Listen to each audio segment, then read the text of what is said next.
Now, when I went to Texas, my wife introduced me to ranch, the most amazing dip, dressing that I never knew I needed in my life. But here's the thing, I've come back to London now and I can't find good ranch anywhere. So I figured I'd make my own.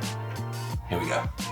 So we're going to start our ranch by taking a couple garlic cloves, giving them a good smash, and then dicing as fine as you can possibly get it. Add your garlic to a bowl and then follow through with 250 ml of buttermilk. Now we're going to season with some garlic powder, some dried chives, and then some dried dill as well. Roll out a lemon and add the juice of that as well, followed by the juice of some pickled jalapeños. This is going to add some great acidity, but also that little kick of heat. I also dice up some jalapeños as well and throw that in there for that extra bit of heat, but again, that's optional.